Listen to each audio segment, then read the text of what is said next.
Okay, ladies and gents, boys and girls, Friday, April the 14th, 2023. Hope you're all doing well. Chris Phillips here, your host of the Daily Crow of the Spurs Up Show. As you can see, we are back in studio. We are back noon to 2, rocking and rolling. Feels good to be back chatting with you all here on the eve of the 2023 Garnet and Black Spring Game, as well as a huge series getting going tonight on the Diamond in Nashville. I see Luke, RJ, GA, Madison, Travi, Colton, Noah, Brennan M, John Edward. What's going on? Also, those in the Big Cock Club Discord over the TDC Questions channel, the TDC Questions channel.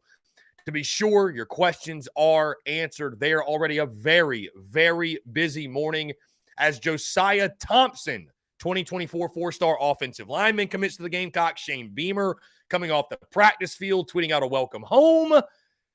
And like I said, we are back. We're back in studio. It feels good to be back in studio. I love the remote shows. I love getting out and about. I love going out of town, but it really does feel nice to be in the studio in the friendly confines, have the normal setup, have the normal microphone, and be chatting with you all at the normal time as well. We used the 10 to 12 time slot this week. We use that 10 to 12 time slot to serve the purpose of, again, travel and being out of town and wanting to get out and about. I can tell you guys, though, we will not be moving off of noon to 2 anytime soon. I love the noon to 2 time slot. It just makes the most sense for yours truly. I feel like it makes the most sense for you guys as well. And again, excited to be chatting with you all here on this Friday. Also, a very exciting Friday on the business side of things, which I will inform you guys in a second what happened. Exciting stuff for sure. Of course, as always, TDC brought to you by our friends over at Prize Picks. Go down the Prize Picks app, go to prizepicks.com. And when you do, use the promo code TSUS to receive a 100% instant deposit match up to $100. Guys, you can play anything and everything, college sports, pro sports, you name it. They've got it over at Prize Picks. So many fans and listeners of the Daily Crow have made tons of money with our friends at Prize Picks, and you should as well. So again, go download the Prize Picks app or go to prizepicks.com. And when you do, use that promo code TSUS to receive a 100% instant deposit match up to $100. Be sure to check out and tell them that Chris from the Spurs Up Show sent you. I see Marion R26, Will Hall. Definitely want to say thank you so much to all of those who came out last night to Carolina Ale House Somerville for the TSUS Spring Tour event. Had an absolute blast meeting so many of you. Thank you so much for your love and some support on the merchandise side of the business. We sold a ton of merch last night, but had a great time conversating with great Gamecocks and getting everybody fired up for the spring game and the baseball this weekend and just everything going on. And just always great, guys.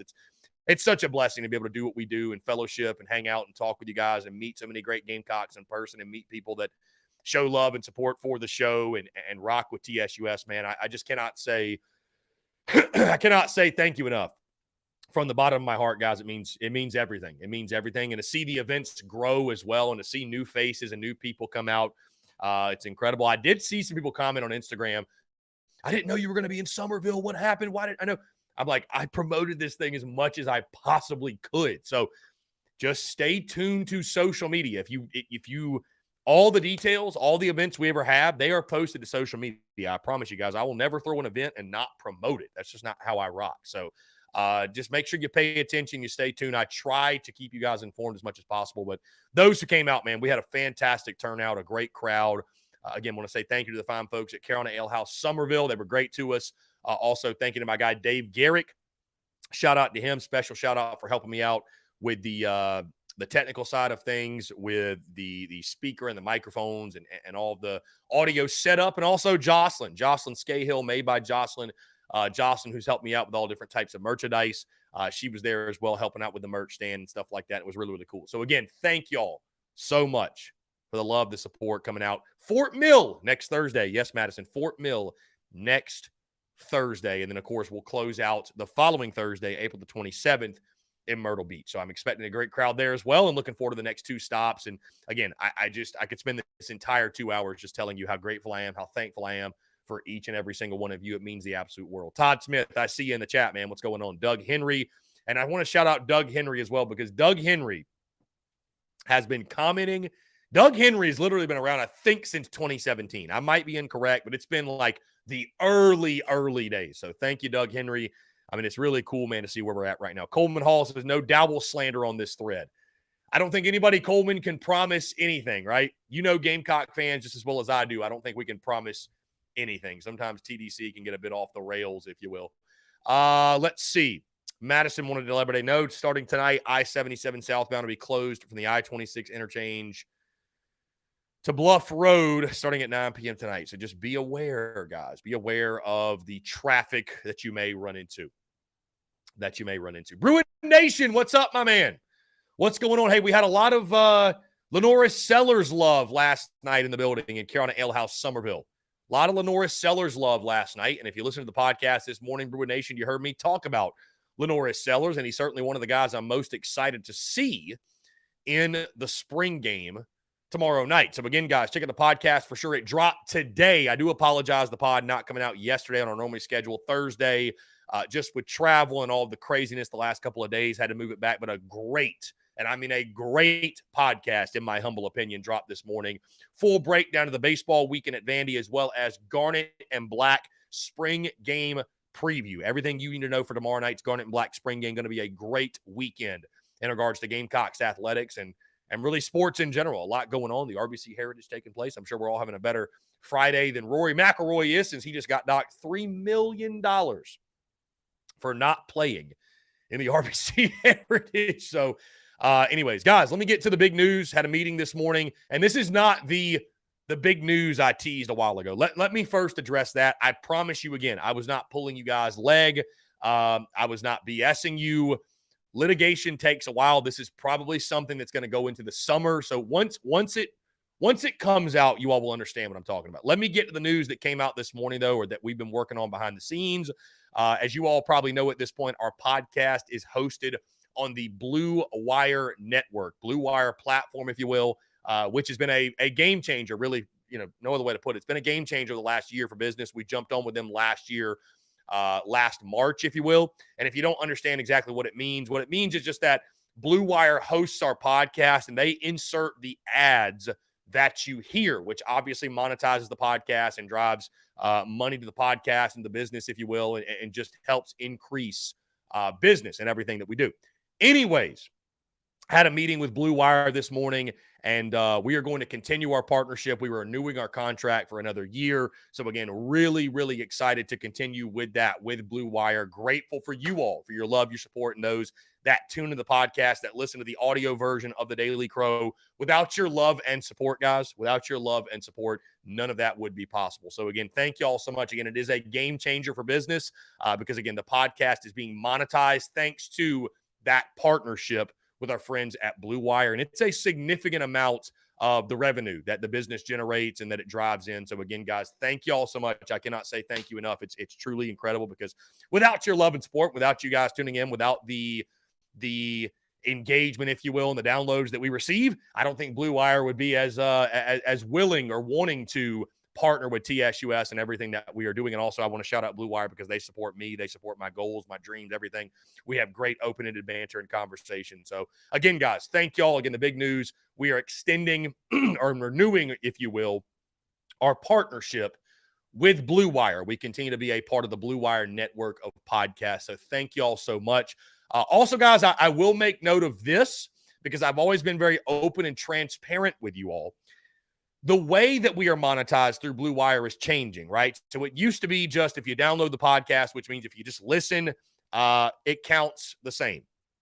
Now, the ads that are in the show, basically what is more valuable is listener retention, right? Listener retention. I'm going to structure the podcast in a way that keeps you all engaged from start to finish.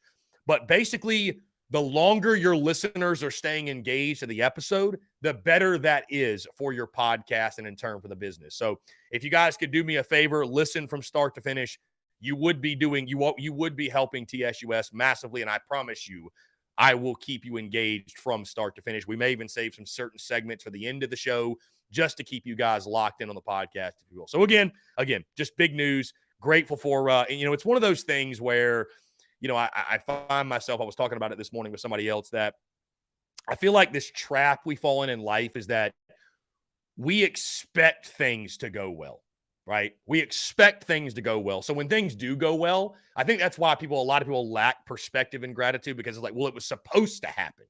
It's supposed to go well. And only when it doesn't go well is when a stir or a reaction is created, right? I never want to fall into the trap of, well, I mean, we were supposed to renew with them. We're supposed to get this business partner. We're supposed to sell this merch, right? Like, nothing is supposed to happen. Everything is a blessing that does occur, right? So celebrate all the victories, big and small. And this is certainly a big victory for TSUS and everything we're doing here. So again, thank you all so much. With that being said, we're live taking your questions, comments, calls. 843-790-3377. I do want to hear from you all as we sit here, the start of a very, very, very big weekend in Gamecock Nation, and jumping right into it. Justin Langford says, ready to see Vanilla Saturday night. Yeah, this quote, in case you missed it, this quote from Dowell Loggins. I mean, there's a part of me, like, listen, I respect his honesty. I really do.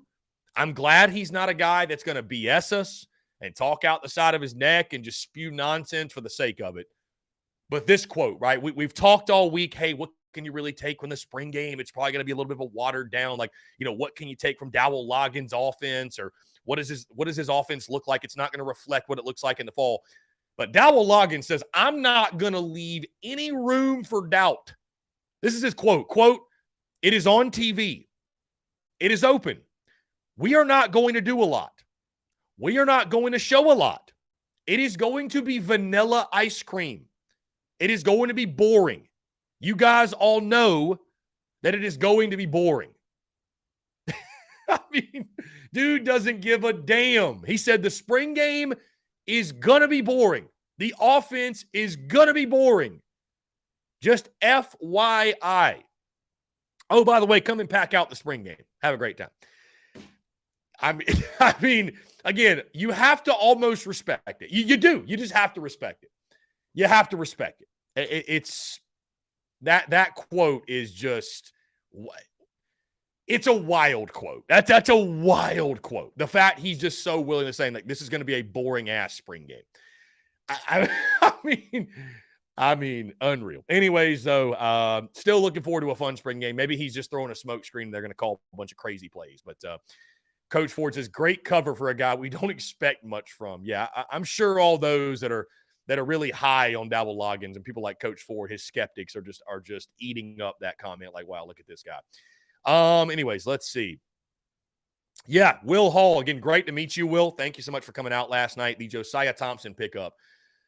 I mean, a great pickup. And the guys over at Inside the Gamecocks, appreciate them having me on this morning. Definitely appreciate them being flexible with their time and making time for me to jump on the show. We talked about it this morning, their 2024 offensive lineman, in case you missed it. 2024 offensive lineman Josiah Thompson picks the Gamecocks. And when you look out of Dillon, South Carolina, Dillon High School, excuse me. Out of Dillon High School, 6'6", 280 pounds. Again, he's a 4-star prospect, the number 1 ranked player in the state of South Carolina, the number 2 offensive tackle in the country, and the 60th ranked overall player. He's a .9616 on the 24/7 Sports Composite. And guys, more importantly, look at the schools you beat out for him. Alabama, Georgia, Clemson, Auburn. The list goes on and on. I'm going to sound like a broken record when I say this, but it really just speaks to that Shane Beamer understands that you build a football program from the inside out. Guys, we may not see the immediate results from this year or next year, because typically offensive linemen don't play as true freshmen, and certainly that's not a recipe for winning big in the SEC to have a bunch of true freshmen starts on your offensive line. But you give it 3 or 4 years, when these guys have had a couple of years in the weight room and they've gotten some experience, and you think back to 2010 to 13, the greatest run in South Carolina football history. What changed, right? I think back to the Iowa Outback Bowl. What was that, 2009 or so? When Sean Elliott was hired after the fact, and Steve Spurrier made the comment that, we're too soft. We need to be nastier. We need to be meaner on the offensive front. And that changed, no doubt, starting in 2010. You saw a change up front in the physicality. Also, a guy named Marcus Lattimore took the field as well. But you saw a change in the physicality up front and also defensively in what Brad Lawing did. South Carolina had that great run because they had some of their best offensive lines and defensive lines in school history. Oh, by the way, who was on the staff in 2010? Shane Beamer. So he's seen it. He knows what it takes. And the latest pickup of Josiah Thompson and what they've done in recruiting the offensive and defensive fronts, it shows that he understands that to take that next step and to get to the next level and challenge the elites, he understands you build that football program and you build that football team from the inside out. So we may not see it this year. We may not see it next year, but you give it a couple of years when these guys they're bringing in have that experience, I think you could see the Gamecocks return to form of having some of the best lines of scrimmage they've ever fielded in school history. And in turn, I think the results will indeed follow. So a huge pickup, especially again, when you factor in the schools that they are landing these guys over. I mean, we all had great expectations of Shane Beamer on the recruiting trail when he got hired. I don't know that anybody saw this coming. 2.5 years in as the Gamecocks now move up, I believe, to 11th in the country nationally in the recruiting rankings. Shane Beamer is a man on fire. He will not be stopped. Beamer ball to the moon. Anyways, guys, we'd love to hear your thoughts. 843-790-3377. Yeah, Jacob, we did get curb stomped in that game. No doubt. Coach Ford, if you prepare us for overly vanilla, no one can comment intelligently about our current status. You'd think he'd want to get fans excited given his suspect hiring. Well, I don't think Coach Ford, let me just put it to you this way, Coach Ford, I don't think he thinks of it that way. Like Coach Ford, I don't think Dowell Loggins is going into the spring game saying, man, I really need to show something to make people feel good about my hiring. You know, the spring game, Coach Ford, even if we had a great spring game, even if we were throwing it up and down the field, it's not going to prove that Dowell Loggins is going to be a massive success. You know that as well as I do. You know that. I mean, maybe selfishly you want to see him do that, but you know, Coach Ford, you know as well as I do that's not going to do anything. That's not going to say anything about what he's going to be. So, anyways, we'll see how it looks. We'll see how it looks. It was a very, very, very interesting comment, no question. It was a very interesting comment, but yeah, we shall see how it looks for sure.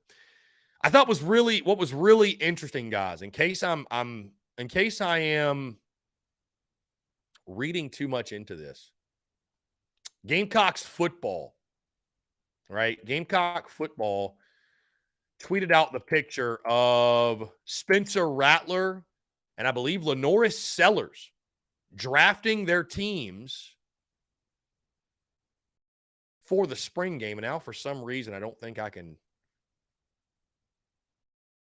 know. Why can I not find this tweet? Oh, maybe it was Beamer that tweeted it out. It was Beamer, I think. It wasn't Gamecock football. It was Beamer. Yep, here it is. Okay.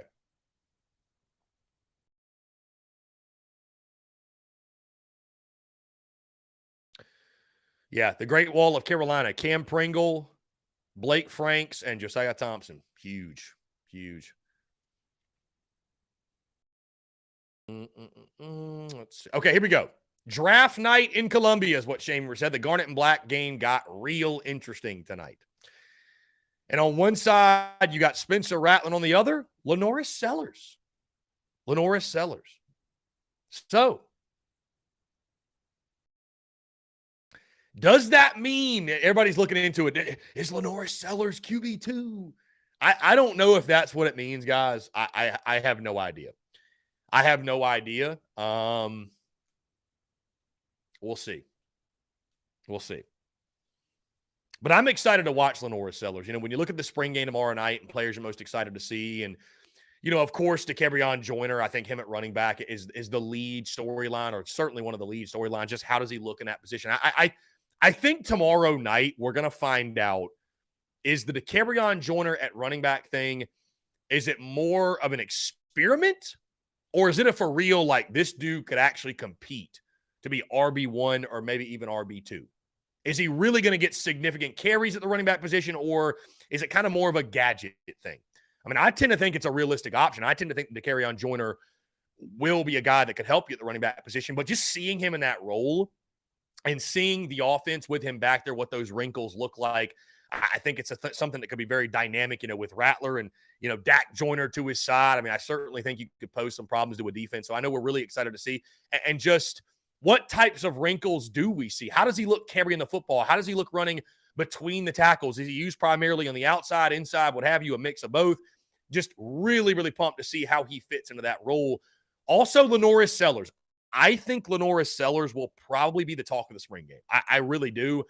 And I tell you this because I'm admittedly, I'm hesitant to throw a bunch of hype on a freshman quarterback because we've been there, done that. How many quarterbacks have come through Columbia over the last 6-7 years that were 4 stars in recruiting and were all everything, and we looked at them as like the next dude, and they got on campus, and for whatever reason, they just sort of fell to the wayside. Just never really panned out to be who they thought we thought they would be. But I feel like the hype around LaNorris Sellers is different. I really do. Lynn Turner says, I said that when they moved the Dak Joyner to wide receiver, he'd be a better running back. What we'll see. I'm excited. We this will be our first time getting a look at him at that position. So, yeah. Luke Boyd says we need Messina to get hot this week and Ethan to stay hot. I'll have to go with Vandy taking 2 of 3. Luke Boyd got Vandy taking 2 of 3. Okay. All right. Going to be a tough series. Going to be a great weekend, though, man. The Vandy boys at their place. I mean, it's going to be a great test for South Carolina. JB talking this morning, they are without 2 of their top starters. I think they're TBA on Saturday for game 2. So going to be interesting to see how they fare on the bump. But it's going to be a tough weekend when you go to the Hawk and take on the Vanderbilt Commodores for sure. So Brendan says in the Big Cock Club Discord, we could have hired Steve Spurrier to call plays, and Coach Ford would still be a skeptic. David Demary says, is it a surprise that LaNorris will be the starter for the Garnet team? Will he be the starter, David? Will he be the starter? That's my question. Will he be the starter? I don't know. I don't know if I don't know what it means. I don't know what it means, David. Again, I'm so skeptical to draw any conclusions because Spencer Rattler's QB1 this year. And I went into last season with all these hopes of we're going to see Tanner Bailey, we're going to see Braden Davis, and they never saw the field. What I will say, though, is this, and I was just speaking on it, the hype around LaNorris Sellers, it feels different. It really does. We've seen a lot of guys come in over the last 6 or 7 years, these 4-star quarterbacks that have all these big expectations, and fans are claiming that's the next guy, that's the next QB1. And for whatever reason, they just never seem to pan out. They never seem to live up to those expectations. But with LaNorris Sellers, I don't know. It just feels different when you hear the way people talk about this kid and you talk to people that have watched him all throughout his high school career. And there's a lot of people out there that are convinced that he is the quarterback of the future. So I think getting a look at him in the spring game, and the spring game is really built for guys like a LaNorris Sellers. It's not built for Spencer Rattler. Like, he's QB1. It's not built for Juice Wells. He's wide receiver 1. Those guys don't really have a lot to prove. They did it all last year on the field. Giving a guy like a LaNorris Sellers an opportunity to go out there and show what he's got. Trey Knox, the Gamecocks tight end earlier in the spring, saying he's got the strongest arm on the team.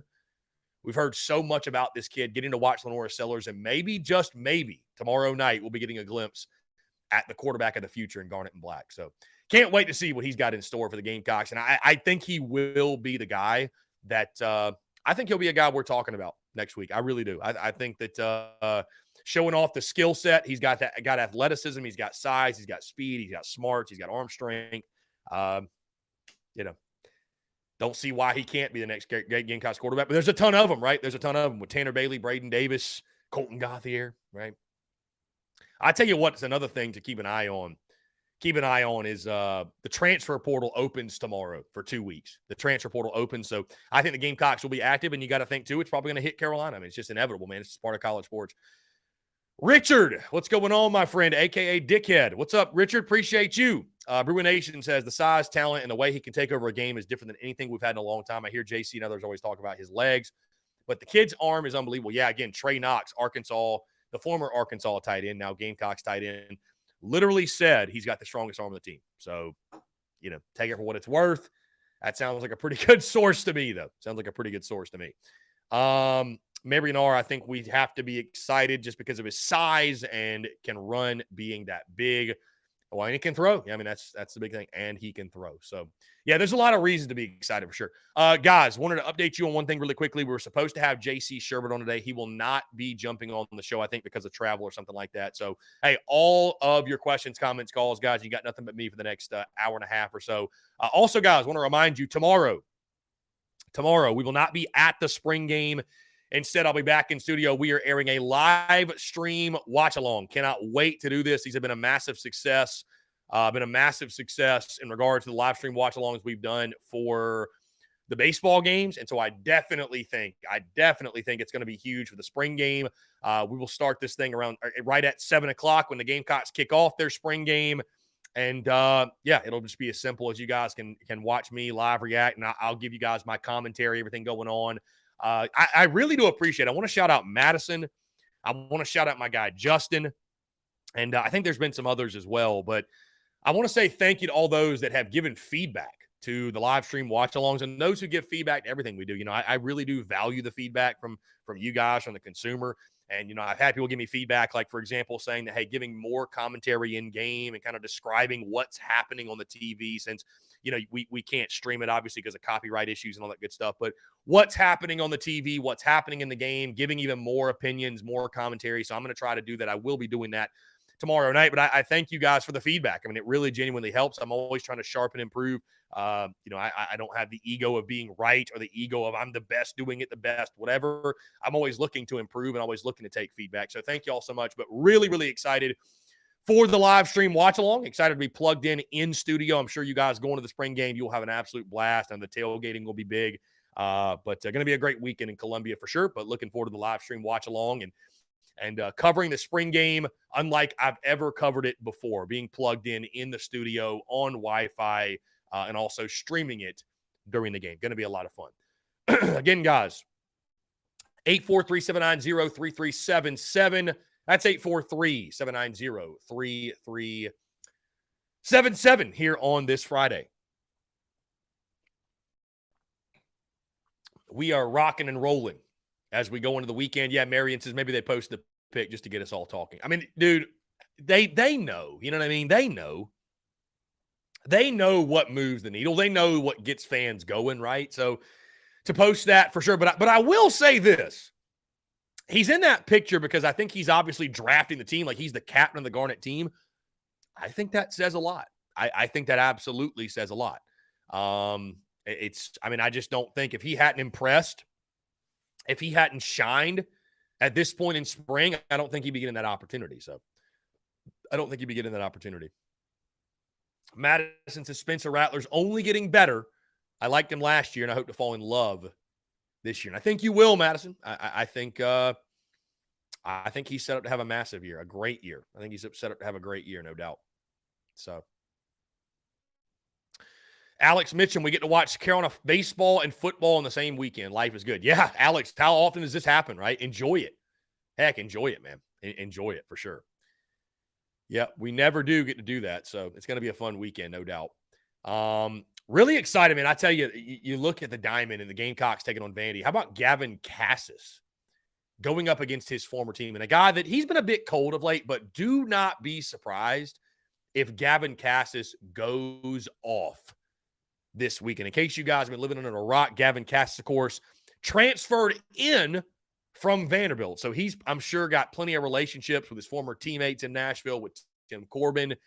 And it didn't sound like there was any bad blood when he left, but you know a guy like Cassis is going to have that chip on his shoulder this week, and he wants to go back to Nashville and ball out and show them maybe what they missed on or what have you. But certainly that's a huge storyline this weekend, and maybe Gavin Cassis can be a big part of the reason why the Gamecocks go into Hawkins Field and take 2 or 3 against a really, really good Vanderbilt team.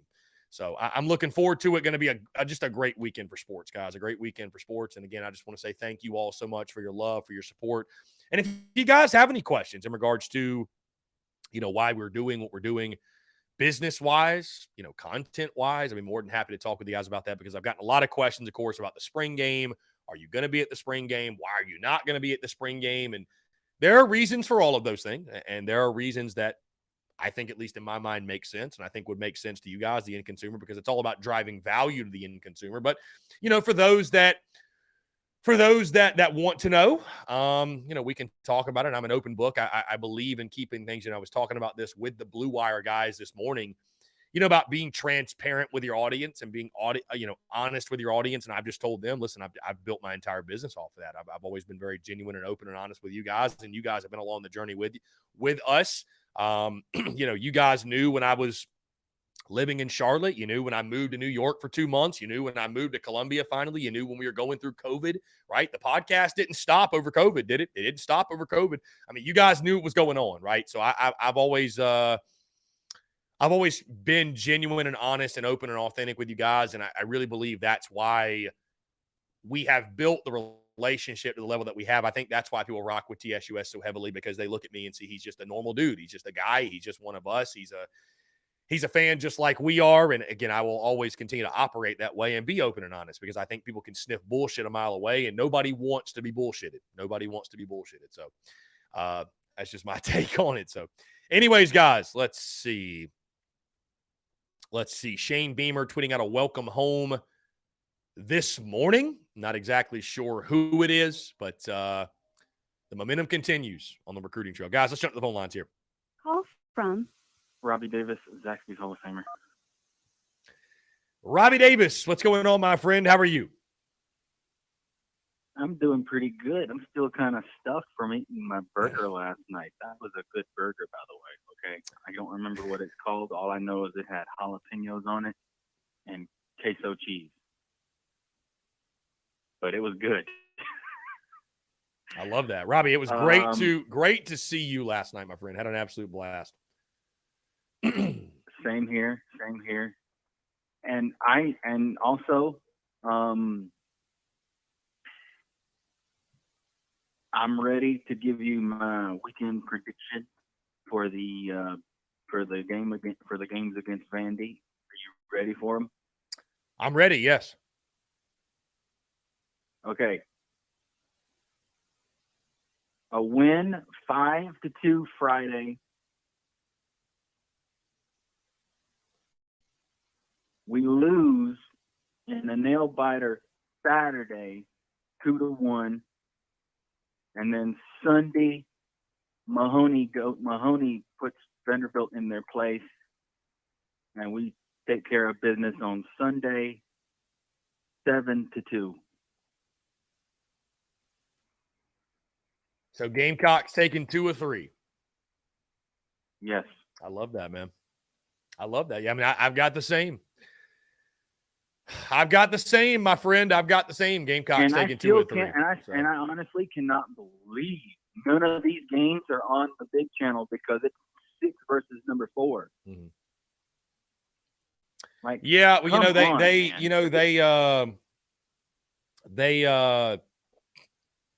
they set the schedule before the season, but college baseball is still just criminally under televised. It just is. It's unfortunate, but it is criminally under televised, no doubt. And I'm just letting you know now, okay? I will be rocking my new shirt tomorrow night, okay? And if anybody asks me where, like, if they ever ask me, like, where can I get this shirt, I'll tell them, go to tsus.store and you'll find this shirt. Robbie, you're the man. I appreciate that sincerely. I really do appreciate that. You'll have to send me a picture of you in the shirt. By the way, I got a picture I need to send you. I actually posted it on Twitter. No, I didn't post it on Twitter. I think I may have posted it on Instagram. I don't know. Either way, I got a picture I got to send you. So. Yeah, because I'm going to post it and then tag you in it. Yeah, definitely do that. Yeah, let me. I can send it to you. But yeah, I got a taken 2 out of 3. And to be honest, I don't really give a hoot about the depth chart for the spring game. I don't give a flying monkey fart about the depth chart, the depth chart for the spring game, because it is just that. Okay, it's a spring game. Just because Lenoris Sellers is the starting QB on whichever team he's the captain for, okay, does not mean he's going to be the second string QB come fall, okay? I'm going to do what I have done like I've always said, I'm going to do what I've always done ever since Beamer got hired, okay? Just sit back, relax, and let Beamer cook, okay? All right? Give him the chef's hat, give him the ingredients, and let him cook, okay? Just enjoy the season whenever we have it, because like I said, like I've always said too, we have 12 games and only 7 of them are home games. So enjoy every single one of them regardless of what happens.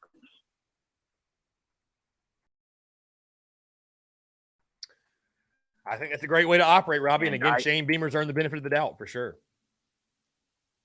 And I definitely agree with you from what you said last night about the baseball team. This baseball team is definitely a Omaha caliber type of team. And I don't think Noah Hall is pitching this weekend, is he? Right? He's not pitching. No, he is out this weekend. He's out this weekend. Okay. So I was just making sure, right? Yeah, no, he's out this weekend. Yep. Because of how deep our pitching staff is, I'm not really that concerned. I definitely think we'll find somebody. And I hope that Noah Hall is not out for the year, because that would suck, because he would be a very key piece if we were to make it to Omaha, Nebraska. Yeah, I mean, you hope that you hope that he can go for sure. You hope that he can go and he's fine. And again, we've just heard rumor that maybe he's out for the year, but hopefully it's something that's only a couple of weeks. I think at minimum, though, he's going to be out a few weeks for sure. So we'll see. But, you know, as the shirt says, I got on, all we got's all we need. And I think we got plenty on the mound we got plenty on the mound to navigate this thing. And again, it's going to be a great weekend. But to echo what you just said, Robbie, and what I said last night, you know, because everybody wants to know in the start of the season, is this an Omaha team? Or are we going to Omaha? Do you think we can go to Omaha? Do you think we can go to Omaha? Like, I got peppered with that question over and over and over. And, you know, my response was generally the same. Hey, it's a long season. Let's see what happens. There's a lot of baseball to be played. I'm ready to say right now, even before this weekend starts, South Carolina is good enough to go to Omaha. They're an Omaha caliber club. Vanderbilt's also good enough to go to Omaha. They're an Omaha caliber club. Yeah. The question to me is no longer, are the Gamecocks good enough? The question is just simply, will you be playing your best baseball when it matters most? That's truly what it comes down to. Right. We've got the talent. We got the pieces. Right. I think this team has shown that. You know, I think it's kind of weird. And, you know, I'm not going to call anybody out by name, but even those in the Big Cock Club Discord, I think it's just weird to get to this point in the season and be like, this team's a fraud, or that team's a fraud. And I'm like, dude, maybe that made sense in the second or third weekend. But, I mean, you got a pair of teams. Carolina's 29-4, 9-2 in the league, and Vandy's 27-6 and 11-1 in conference play. Like, we're over halfway through the season. Like, you're not a fraud if you have that type of record. So Vandy's really good. Carolina's also really good in the country, so we're definitely not a fraud. Right. So to go in the season, and we were ranked in the top 10. This is not just some flash in the pan baseball team. And I think, like I've said before, also we have proven how tough of an out we are. Like I also said, you have got to score double-digit runs in order to beat us, or we're going to beat you. I mean, that's just the way it is. And if you put that ball in the daggum strike zone on Petrie, pitch at your own risk, because you might give up a home run, okay? Or a base hit, whichever one comes first, okay? Because, I mean, if that ball is in the strike zone, we're swinging, okay? We might be missing, but we ain't missing by much.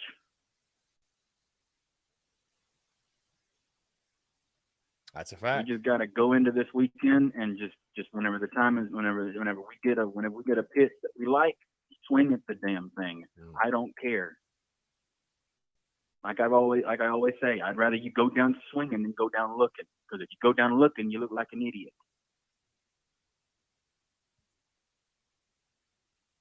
For sure. I don't care what your batting average is. Go down swinging. I don't care if your batting average is 200. Swing. If it's 100, swing. I don't care. Yeah, for sure. I think there'll be a lot of swinging. I think there'll be a lot of swinging this weekend in Nashville for sure. So I'm looking forward to it, man. It's going to be a lot of fun. Great series. So, and you and I both have the same prediction: 2 out of 3 Carolina. I think it's. I think the Gamecocks are in a good spot. Yeah, but I'm gonna go ahead and get off of here, and I'm gonna fix me something for lunch. Robbie, you're the man. Again, it was great to meet you last night. I sent you over the picture of you and I from last night. So nope, I got all right. Yeah. All right. But all right. I will talk to you Monday. For sure. Robbie, have a great weekend. Enjoy yourself at the spring game, by the way. I appreciate you. Oh, I plan to. I'll make sure to do some extra cheering for you since you ain't going to be there in person.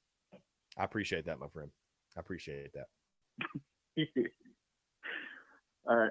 My phone just vibrated. I think I got him. I love it. Robbie, have a great weekend. Take care, my friend. We'll talk to you Monday. All right, buddy.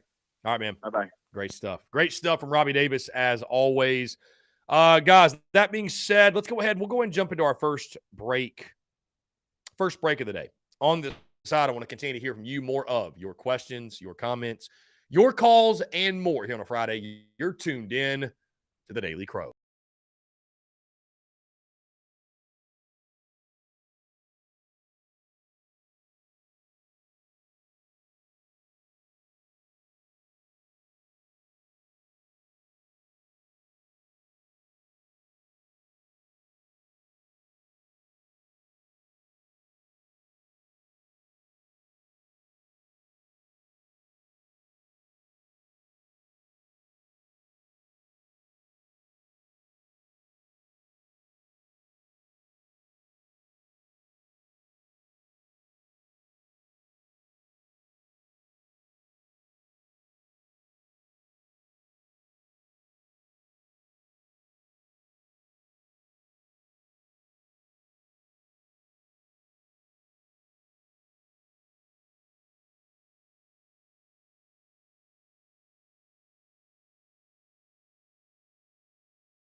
All right, guys, we're back. Taking the questions, comments, calls. 843-790-3377. That is 843-790-3377 here on this Friday. You can also text that number, guys. Would love to hear from you. Baseball gets going tonight in Nashville against Vanderbilt, the 4th-ranked Vanderbilt Commodores. Also, of course, we sit on the eve of the Garnet and Black spring game at Williams-Brice Stadium. Looking forward to a fantastic weekend this weekend in Gamecocks athletics. Our friend Luke RJ commenting in the Big Cock Club Discord. Luke RJ, great to see you tuned in. Frank says, fire trucks, oot, oot. 141 days. Go get him, Sanders. Yes. Football Frank. I love it. That's such a great nickname, Football Frank. Madison says, I'm going to say it. South Carolina wins all 3 against Vanderbilt. Y'all can bust my chops on Monday if I'm wrong. All right. I'd love to see it. Will Hall says, reasonable goal right now is to work to a national seed regional host. I mean, Will, that could most definitely happen. I mean, you're in great position right now. I think that is a very realistic goal. I think you're right. Madison, there is no solid word who's pitching on Sunday. I think it's going to be Eli Jones again. Maybe they give Jerzenbeck, though, an opportunity. I think it's either going to be Jones, Jerzenbeck, Hicks, or Becker. It's going to be one of those 4 guys, no question. I would probably go Eli Jones. I think he was fantastic in Starkville. I think he deserves another opportunity to start. So Ethan says, I think Sanders will get back on track this series. We need an ace to step up with Hall out for a while. Yeah, Ethan, for sure. This is a big start yet again for Will Sanders. I mean, the pressure is always on when you're in that Friday night, that game 1 spot. But, last week I thought it looked like he got off the schneid, but also he only went 3 innings, right? So you need that solid 6-7 innings from him. Of course, that was because of the weather delay. I'm not saying he only went 3 innings because he wasn't good. But, you need a great start at him tonight. Vandy's going to have one of themselves. And, I think you'll need Will Sanders to pitch well to win tonight. No question. Ruben Nation says Sellers' numbers last season, 2,948 passing yards, 45 TDs, 2 picks, 1,338 rushing yards, 17 TDs, and sat during 12 combined quarters, equivalent not playing in 3 full games. Ruben Nation, I'll just say this. Those numbers are insane.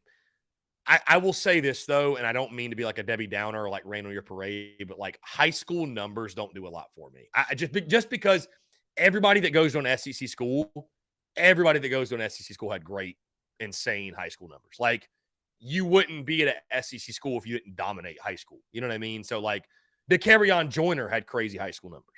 Tanner Bailey, Braden Nick, Colton Gauthier. I think he, set the record in the state of Georgia. So, I mean, the high school numbers are great, but I've just learned they don't really, I think Lenoris Sellers, there are other reasons why he could be a fantastic player for us. I mean, the high school numbers are, sure, they definitely solidified that he tore up high school competition, but it just doesn't always translate, if that makes sense. Again, I'm not trying to rain on the parade or anything or be Debbie Downer. I'm just making the point that it's not a perfect science in equating you tore up high school, so, that means you're definitely going to tear up college. You see what I'm saying? So, anyways, that's just my take. Maybe I'm wrong.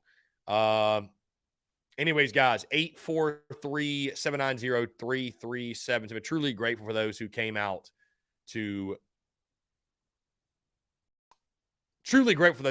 Carolina Ale House Somerville last night. We had an absolute blast. Sorry, guys, I'm just looking actually at this graphic here. I think one of the, I've been asked a lot about the keys to the weekend and what South Carolina needs to do to have success.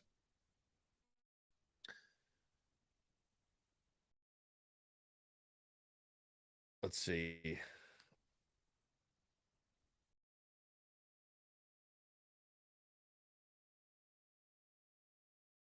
Somebody asked Josh Pate, thoughts on the Great Wall of Carolina that Beamer just built. Trademark this. And then Josh Pate says, trademark this now or you'll be purchasing it from me in a few months. Somebody replies, I'm sure the Spurs Up Show already trademarked it. I haven't, but I got a right mind to do so just because of that comment. I haven't, but I got a right mind to do so.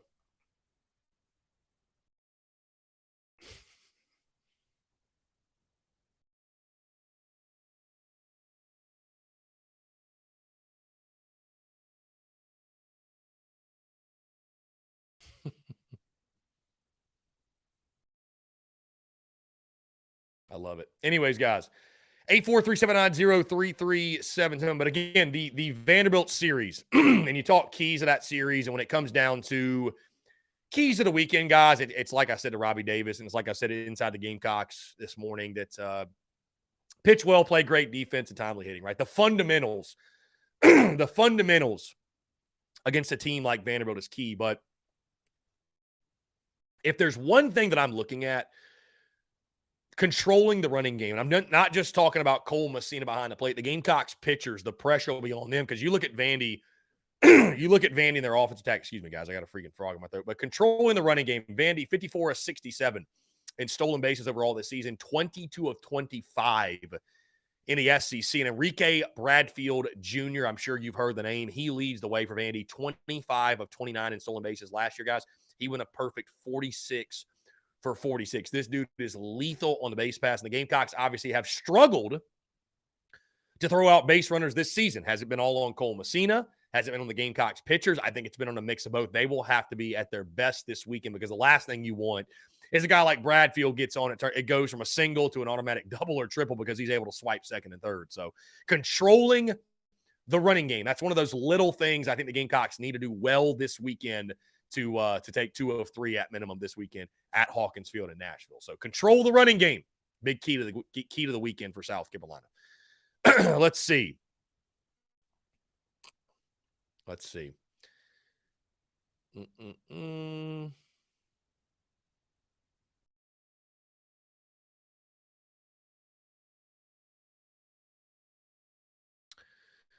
Luke RJ says, Chris, do you think our offense can still be very explosive and productive even while still being like vanilla ice cream? We all would still like to see some big plays in the spring game. Luke RJ, I mean, I think certainly we can still make big plays. I think athletes can make big plays, right? Even if it's like a swing pass. I mean, a great athlete, we saw it last year. A great athlete can turn a bubble screen into a 70-yard touchdown. We saw it last year. But I know what you're hinting at, Luke RJ. You're basically, I feel like if I have to translate your question, and I could be wrong, so you can clarify, but Luke RJ, you're concerned about Dowell Loggins' comments. You are.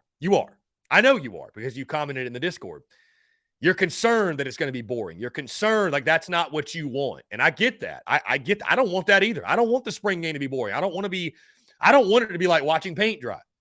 So I think athletes can still make great plays, Luke RJ, but in regards to like, are we going to go out there and dial it up and throw it down the field? And are you going to see Spencer Rattler air it out? I don't tend to think so. I don't tend to think so. I think that Dowell Loggins, I think he probably meant what he said. I think it's going to be a lot of dink and dunk and short passes. And, I bet you the completion percentages are going to be really, really high for all the Gamecocks quarterbacks tomorrow, because it's not going to be a lot of really contested throws and down the field throws. And I mean, that's okay, Luke RJ, but it's probably not going to curb your appetite. It's probably not going to satisfy your craving that I know you're going to have watching this game. And that goes for every Gamecock fan as well, because I think everybody wants to see, what's Dowell Loggins going to do? What's this new wrinkle? I mean, he made it sound like it's going to be nothing. So I think even while still being like vanilla ice cream, like you mentioned, Luke RJ, I think athletes can make big plays, but if the explosiveness will come from that, it won't come from Dowell Loggins and company dialing it up, if you will. So we'll see. We could be wrong. And maybe it's a smoke screen that they're gonna dial it up and go crazy. But I think he's a man of his word. I don't see it being all that wild. John Gibbs says 2024 to 2027, our offensive line is going to be scary. Beamer is killing the offensive line position. Yeah, no, for sure. I mean, I mentioned that, John, early in the show. You may not see the immediate effects this year, but for years to come, no doubt, man, we're going to be stout on the offensive front. Austin Greer, Messina isn't great at throwing guys out either. No question. Austin, I agree with you. He has, that's not his strength for sure. And that's why I even said, Austin, there's more of an emphasis even on the pitchers to hold guys, mix up your looks, change up your timing, what have you, because, Cole Messina is not, I don't think it's a knock. He's not the most elite catcher when it comes to throwing guys out. So you got to be even better, make it a point of emphasis to hold guys on, make the base runners uncomfortable, if you will, and be composed yourself out there. And again, mix up your timing, mix up your looks, mix in a slide step, what have you, just get them kind of off their game. Because like if a guy like Enrique Bradfield gets on, you're going to have a tough time throwing him out. I mean, just flat out, you're going to have a tough time throwing him out, especially if he gets a jump. You cannot let them get a big lead. You can't let them get a big jump. But I will say, to the point, to the credit of the Gamecocks pitchers, from, I don't know how they compare to the rest of the country, but I feel like we've been pretty good in regards to holding guys on. We got a couple of pickoffs this season. So, we'll see. We'll see. Austin, is Colin Burgess playing anywhere? I know last year he played. Let's see. This year, I would imagine he is. It looks like he doesn't have any stats right now, but the season did just start. He's with the West Michigan Whitecaps. Colin Burgess, April the 2nd, 2023, was assigned to the West Michigan Whitecaps, which is the High A affiliate of the Detroit Tigers. So, yep, he's playing right now in High A. He is playing right now in High A, but it doesn't look like he has any stats for the 2023 season. So,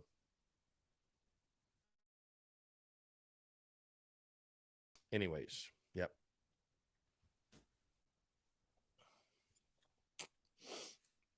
John Gibbs says Enders versus Messina, completely opposite catchers, defense versus offense. Who would you rather have? Defensive catcher's my pick. I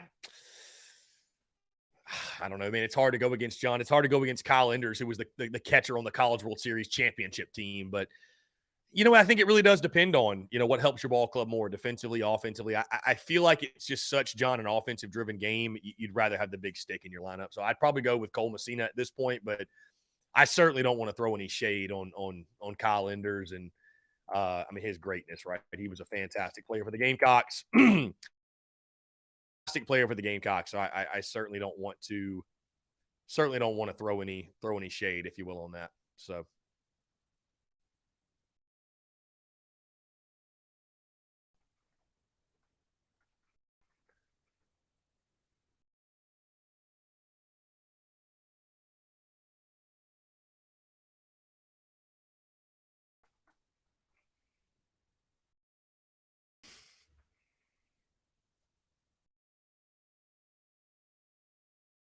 Let's see.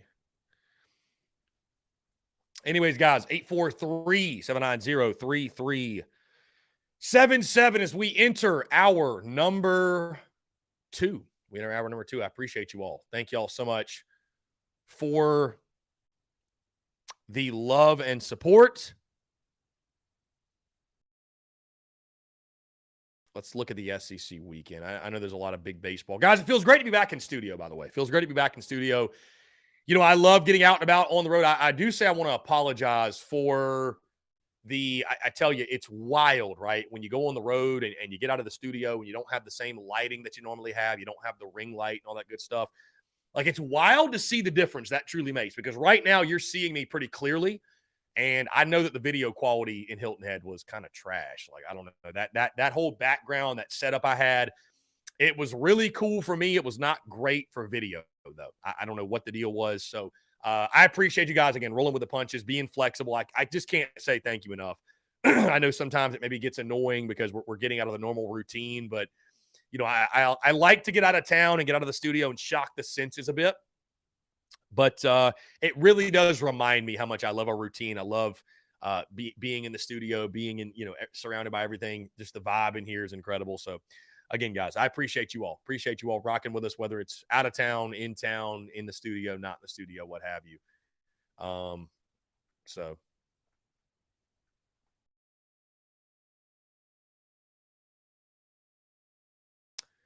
What are you guys most excited to see in the spring game? What are you guys most looking forward to in the Garnet and Black spring game? Anything specific that jumps out to you? Of course, we've talked about the DeCarrion Joyner at running back thing. We've talked about Lenoris Sellers. We've talked about Dowell Loggins' offensive scheme. We've talked about, the linebacker position, I think, with Jerron Willis and Stone Blanton. We've talked about newcomers in secondary. Is there anything that I'm missing? Is there anything that is a big storyline that we're not necessarily highlighting? Anything you're looking at specifically? Marion R. No rally dogs today. No, they're not here today. No. Austin Greer, when should we be worried about Noah Hall? Worried in the sense, Austin, he's not coming back or what have you?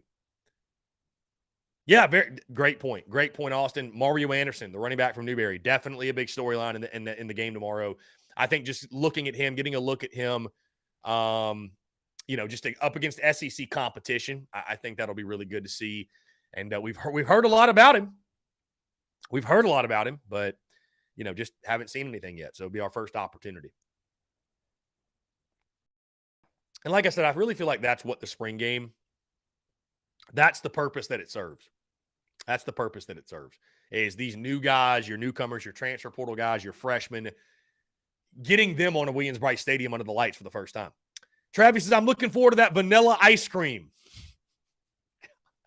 That quote from Dowell Loggins is crazy, bro. They're sitting there. They're sitting there like, come out in the spring game. Come on. We need a great crowd. Come out. And then Dowell Loggins is just literally going out there saying it's going to be boring. Like how boring it's going to be. Like, I mean, I don't want him to go into the presser and say, like, it's going to be crazy exciting. We're going to do all kinds of great stuff. And, like, you don't have to do that, but you also don't have to be like, yo, it's going to be boring. Just so you know, it's going to be boring. Like, damn, dude, you're not even going to let me get kind of hyped for the spring game? Like, what about the people that are all going? Like, that is just so wild, dude. That is so wild that he said that. Whatever. I mean, you got to respect the guy's honesty. You got to respect his honesty. Truly.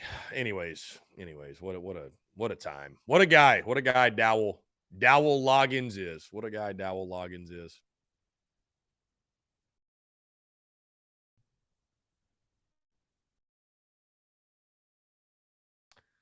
Let's see. Again, guys, 843-790-3377. That is 843-790.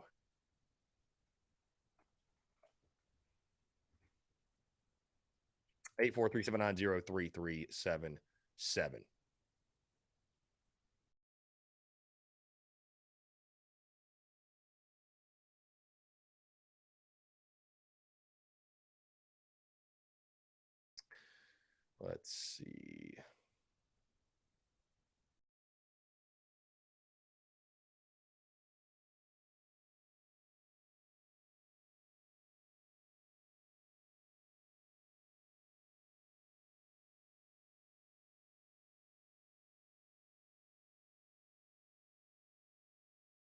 The Door Report. What's up, man? What's going on? The Door Report. Yes, appreciate the guys in the Door Report having me on the show. Be sure to go check out the episode that dropped, I believe, yesterday on their airwaves. The Door Report, a Vanderbilt podcast. Yes, those exist. Vandy fans exist, folks. No, I appreciate Billy Derrick and all those guys. Man, we have a blast talking ball, and certainly that was the case yesterday. And looking forward to a great series, great weekend. I know the guys will be locked in at Hawkins Field, and we'll be locked in, and two great teams going at it. Going to be a lot of fun for sure. So the Door Report, shout them out. Go give them a follow. Great people, great stuff, and a great show we had this week talking about ball this weekend. Let's see. John Edwards says, I feel like Dowell is more forthcoming than sad. Maybe so. Bruin Nation says, as long as it's better than Florida's. For sure. That 10-7 was the final. My God. Sunbelt Billy strikes again. Let's jump to the phone lines here. From John Edwards. John Edwards, what's going on, my friend? How are you? Good, dude. How are you? I'm doing fantastic, man. Appreciate you asking what's going on. Nothing much. Just getting ready to get out of the house. I'm actually having a haircut appointment in a little while, so I've got to head out like 10 minutes. Got you. Doing Nice. that today. Hell of a Friday. And just give up the baseball game tonight, both college and Atlanta, since Atlanta's playing Kansas City. Got some other stuff I gotta watch tonight, and then unfortunately, this is not like anything sports related, but unfortunately, tomorrow I'm heading back down to King Street, South Carolina, near Sumter. We have a funeral to go to. Unfortunately. Sorry to hear that. Yeah, like a few weeks ago, me and my dad were just down there a while ago for a memorial service, and now we gotta go back. It's not like, I have to go. I'm just saying we were just there, and now the next time we go back, it's for an unfortunate situation. And I mean, we knew it was coming. The guy that died, we knew, but I mean, still, you get the news yesterday, and it's like, oh, bummer. So, back to tonight, this weekend. So I did hear Vandy is down to the top two starters. So, like, what's the like they don't know who's throwing the next couple nights, or like what's Well, going on. no, so they're going Cunningham tonight, who's 1-0 with a 3.2 ERA. Okay. They're TBA tomorrow, and on Sunday they'll go Devin Futrell, who is 6-1 with a 2.21 ERA. But Carter Holton's a guy that has been big time for them. He's out, and then there's one more that's out as well. Again, this is via JB, who I go on Inside the Gamecocks with. So yeah, see, I'm trying to pull up the tweet here. Let's see. Jamie Bradford. Yeah, Carter Holton and Hunter Owen will be out. So big news for them. But I mean, again, I still think Vandy, they got plenty of arms. It'll be a tough task. But yeah, those are two big losses. So both the Gamecocks and Vandy dealing with losing some pitching. Yeah, and yeah, we know. Okay, we got Sanders going tonight, Mahoney tomorrow, and then let's assume for the sake of this conversation, Eli Jones Sunday. But yeah, coming in, it's like both teams have a day where they have not announced the starter. At least one game. Yeah, for sure. For sure, man. For sure. It's it definitely definitely throws a wrinkle into the weekend, no doubt. And I was watching the show before yours, and someone said in the comments, like, I don't know, we gotta play Vanderbilt, and I turned that around. I'm like, no, I'm like, can we get away from that? Like, why is it always we gotta play them? Like, they gotta play us too. I mean, it's a freaking SEC for crying out loud.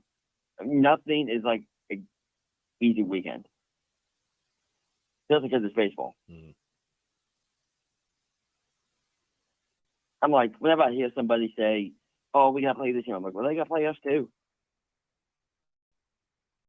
I mean, that's just how I feel.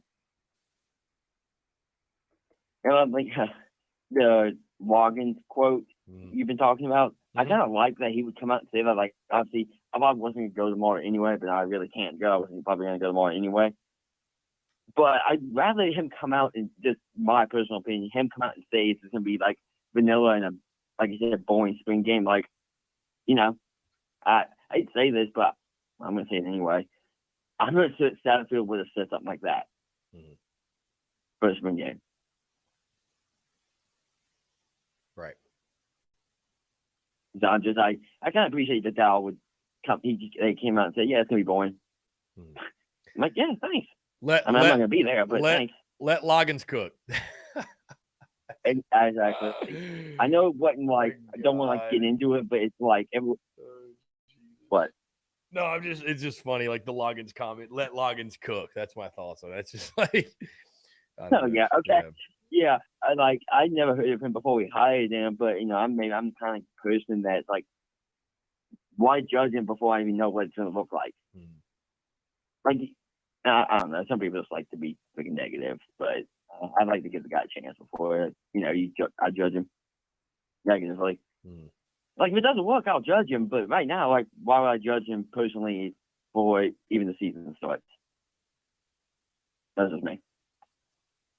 I gotta head out here like 5 minutes and finish getting ready, but thanks for taking the call, and I will see you next Thursday. John Edward, I appreciate you, my man. Great stuff as always. I'll see you next week, bro. Yeah, man. Take care. Great stuff. Yeah, we will be seeing John Edward in Fort Mill. If you'd like to meet John Edward, come out to the Fort Mill Spring Tour stop. It's going to be a blast. So, going to be a blast. Let's see. Bruin Nation just commented and said LLC. What does that mean, Bruin Nation? I know what an LLC is. What does that mean, though? Let's see. Let Loggins cook. Vanilla ice cream Loggins. Let Loggins cook. Jesus Christ. Ben DeRosa said, I'd rather he say that than talk in circles like Sat used to. For sure. Will Korb, April the 27th, my friend. April the 27th. Oh, LLC, Let Loggins Cook. I was thinking like the business LLC, Bruin Nation. Yeah, Let Loggins Cook. I love that. LLC.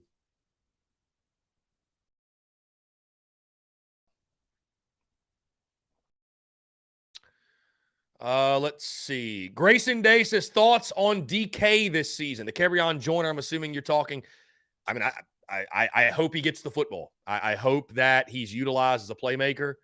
I hope that his skill set, again, is used and he's able to shine. I think he, while he may not be a quarterback or a receiver or a running back by trade necessarily, I think he's got a lot of value in this football team. I think he can help you win games. I think he can keep defenses off balance. I think you have to use him strategically, if you will. I don't know if he's an every down player, but I think certainly he can help the football team. So, I think he's primed for his best year in Garnet and Black, and I think we all hope for that, and nobody deserves it more than Dak Joyner for sticking it out and being a Gamecock for this long. So, yeah, you really are appreciative of him.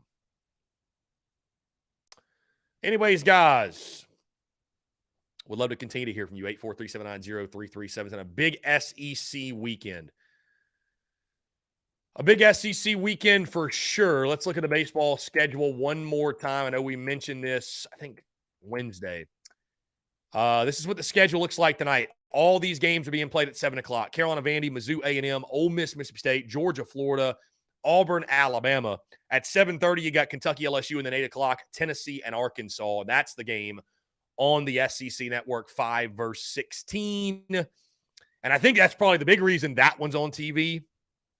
I think the reason that one's on TV is because of the history with Dave Van Horn and Tony Vitello. I think that's why they want to get and do that game at Arkansas is going to be nuts. That series at Arkansas, I mean, those fans are going to be ready to give hell to Tennessee. Here's a great question. Ben DeRosa, I love when people kind of go think out. I love when people think outside of the box and ask questions that are a little bit outside of the box. Ben DeRosa says, Chris, who scores more touchdowns this year? Dakereon Joyner or Nicholas Harbor? It's a great question. It honestly is a great question. It honestly is a great question. I want to go back. And you know what? Maybe we'll carry this past the break because I really want to pull up statistics from last year and look at some things. And we'll do that. We'll carry this into the break. We'll carry this into the break, and we'll talk about it more as I get this pulled up. Okay. Yeah, we'll carry this into the break because we are about to take a break. Really good stuff. I love when people think outside of the box. I really, really do. I love when people think outside of the box. Guys, we'll go ahead and jump into that break. More of your questions, your comments, your calls, and more on the other side. You're tuned in to the Daily Crow.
All right, guys, we're back. Taking your questions, comments, calls. 843-790-3377. That's 843-790-3377 here on this Friday, TGIF.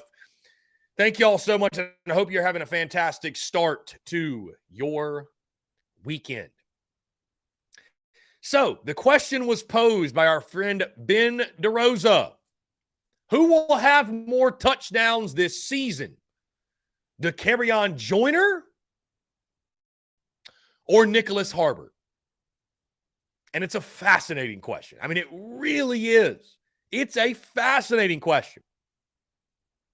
Because Dakereon Joyner has 4 touchdowns in his career. Excuse me, that is incorrect. These are not totals. Let's see. Let's go to stats. Okay. I was about to say that doesn't seem right.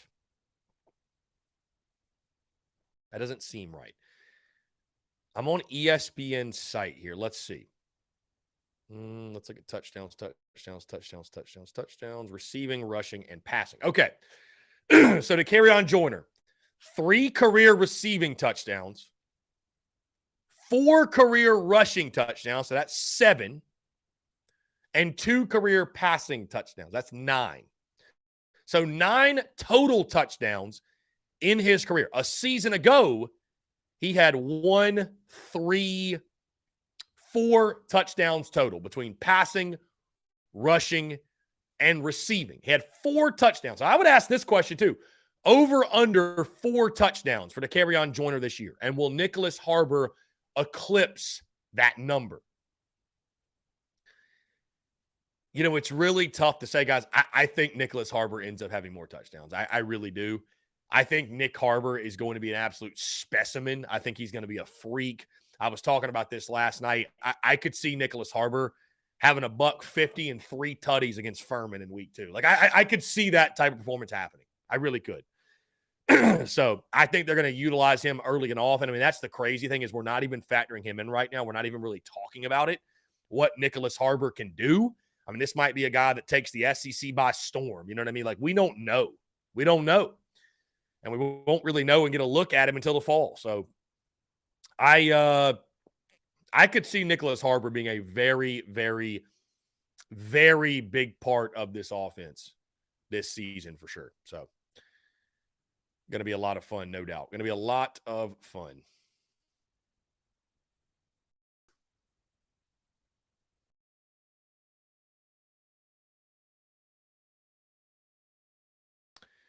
Anyways, guys, 843-790-3377. Having a fantastic Friday here. Let's see.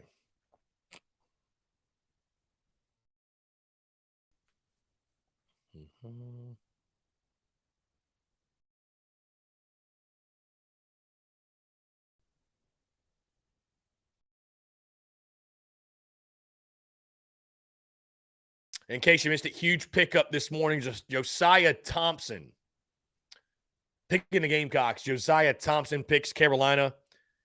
Huge pickup. 2024 offensive lineman, 4-star prospect, 4-star player. The number 1 ranked player in the state of South Carolina. And I want to pull this up really quickly. Let's see.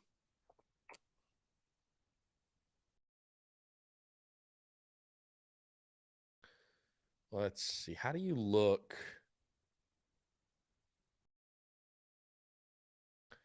I really want to look at, here we go, state rankings. Here we go. State rankings.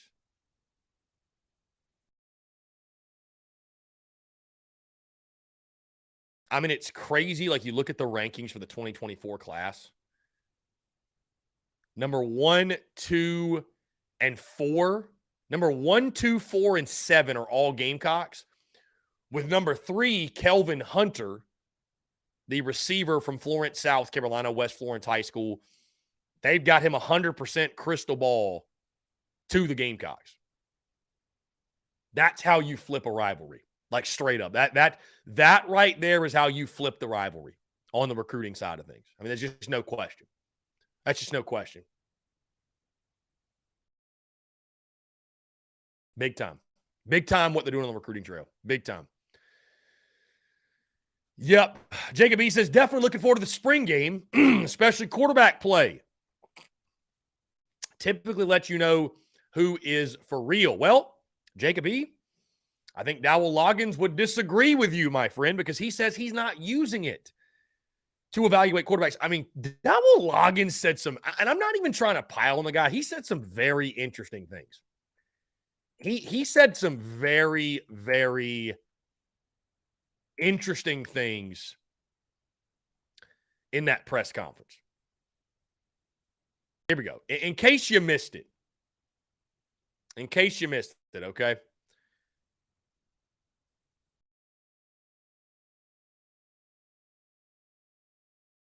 Let's see.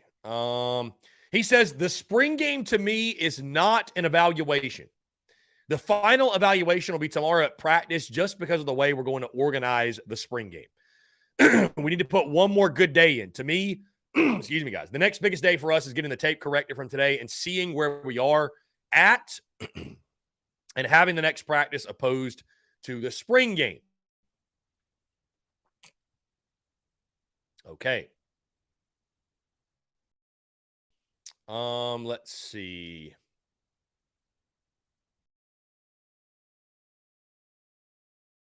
So he also said, every day is an interview. I'm not using this to evaluate the quarterbacks. They need to go out and play well and play to a standard and execute the offense in a certain way. Then he went on, it's on TV, it's open, we're not going to do a lot, it's vanilla, blah, blah, blah. He also said, we are going to try to create some excitement with some plays and give guys opportunities, but you are not going to see schematically a lot of stuff. It is like preseason 4 in the NFL. The starting quarterback plays one series, then has a baseball hat on and is joking around the whole time, eating hot dogs, talking to the backups and helping them get ready. Every time we step out there, there is a seriousness because we are playing a game that is very violent and dangerous. Every time you step on the court or on the field, you are expected to compete at a very high level, but it is going to be very vanilla offensively. So there you go. Whatever that means. Just very, very interesting comments. Very interesting comments from Dowell Loggins. I don't know. I mean, we know it's going to be vanilla. It's going to be boring, but just hearing him so openly say like, yeah, it's just going to be really boring. So anyways, whatever. But yes, I do agree with you, Jacob. Back to your point, the quarterbacks and getting to see some of these young guys, getting to see Tanner Bailey, Braden Davis, Colton Gauthier, of course, LaNorris Sellers. And you know who we don't talk about? Luke Doty, who I think is QB2.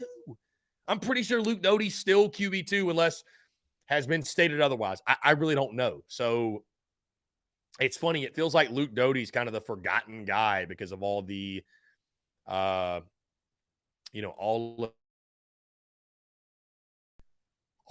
of the other players that have been added. So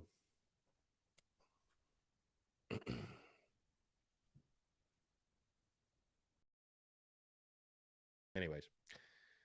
843-790-3377. Let's see, guys. Jacob E. says, I know we're set with Rattler, but Dowell clearly didn't watch the Jason Brown spring game. Stuff of legends. God, Jacob E., if we could just not have that happen, that'd be great. If we could just not have that happen, that would be great. But I'm sure it will. I mean, did you have a successful spring game? Did you have a successful spring game if you don't have fans calling for QB2, 3, or 4 to be the starting quarterback after the spring game? I mean, that's just a sign of a successful spring game. You know what I mean? That's the sign of a successful spring game. I mean, if people aren't calling for LaNorris Sellers to be QB1 on Monday, I mean, was the spring game even a success? I don't think so. Did the spring game even happen? Did the spring game even happen? Let's see. There was a comment from somebody.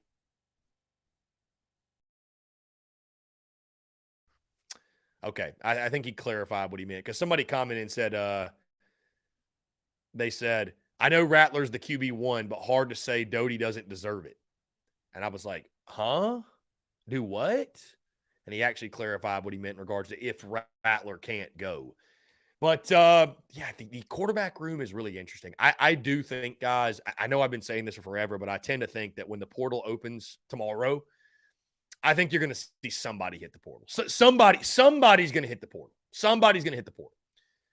I don't know who it's going to be, but somebody's going to hit the portal. Whether it's Bailey, whether it's Davis, whether it's Gauthier, whether it's whoever, somebody will hit the portal. I just can't imagine guys are cool with being QB 4, 5, and 6. Like there's no glory in that. Brewer Nation, when was the last time we had a fun quarterback room ever? I mean, we've had some good quarterback rooms. I mean, Brewer Nation, did you not think Connor Shaw and Dylan Thompson was a fun quarterback room? That was a damn good quarterback room. It was a fun quarterback room. So, Lynn Turner says, how many times did Dowell Loggins contradict himself in those statements? I mean, he kind of did. It was a weird, and listen, it's the spring game. I'm not going to sit here and let's hold him to the fire for a spring game press conference. You know what I mean? Like I don't think there's any need for that. I think that's kind of doing the most, if you will. But yeah, it was weird him saying that it's not an evaluation, it's not this, but it's also competition, and we're taking it seriously. And like, well, what is it? You know what I mean? Do you care about the spring game or do you not? Like Dowell Loggins sounds like he couldn't give a damn less about the spring game. So Big Game Boomer just dropped his 2023 best bar in every college town. The winner for Columbia, no surprise, Jake's. Jake's is the winner in Columbia. I just don't know how to drop this list. I just wonder how much research does he have to do? I feel like this takes a ton of research.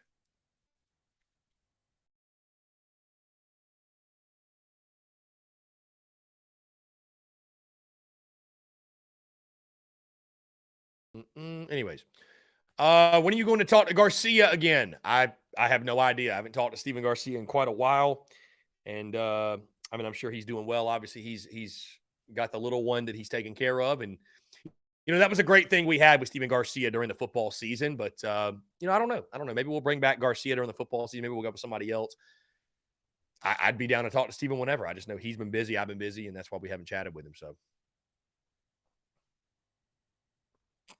Daddy-O with maybe the comment of the day. He says, spring ball is still just spring ball. Well, Daddy-O, I mean, listen, there's a lot to follow, and I'm excited for it, and it's going to be great to see, those guys on the field tomorrow. But isn't it crazy, guys, to think this? Despite what Josh Pate maybe says, which Josh Pate does a great job. I mean, after tomorrow, the offseason really begins. Like, in regards to anything happening on anything happening on the field. I mean, it's truly the offseason. Brennan M says, as a college student, you do not want to base everything off of the final. Who wants a 75 to 100% weighted final? Brendan, what exactly are you referring to? I mean, I'm not saying that they should base all of their evaluations off the spring game. I guess I'm just saying that it's weird to say that it's we're not even evaluating it all in the spring game. I mean, it is an evaluation because you get a first look at how guys react with players in the stand, with fans in the stands and under the lights. And I mean, it's different. It's different than a scrimmage. It's different than, it's different than just a practice. You know what I mean? It's still practice, but it's different than just a normal practice. So I don't know. I know Dowell. Listen, I try not to judge too much because I know those pressers are hard, and those guys are let me just put it to you this way. Those coaches are speaking to the media without trying to say anything. You know what I mean? They don't want to say anything. I don't think coaches would even do media availability if they didn't have to. They wouldn't. They wouldn't. They don't want to tell anybody anything. So they're trying to talk about a bunch of stuff without actually saying anything. That's really the goal. And I know a guy like Luke RJ hates to hear that because he loves coaches' press conferences. But that's why I take it all with a grain of salt. They're literally trying to just fill up time without actually saying anything. And every now and then they want to send a message and what have you. But like, I understand, like, Dabble Loggins is trying to jump through hoops and, like, not really say anything that, anybody can, I don't know. It's, so I think that's why you hear him kind of contradict himself a couple of times. And yeah, Brendan, I totally get it. They're going to look at it, not going to overreact to anything. I understand that completely. I'm just saying that to phrase it in a way that, we're not even taking into consideration of our evaluation. It doesn't matter. Like, I just thought those were kind of interesting comments. Like, if the spring game doesn't matter and you're not even evaluating it, it has no meaning. Like, why do we have a spring game in the first place? What's the point? If you just want to have a night for the fans, just have a fan day. I mean, honestly, just have a fan day. I don't know. I mean, I like the spring game. Don't get me wrong, but just interesting to say the least. Let's see. Anyways, I am excited for the spring game. I'm excited for the spring game, and yeah.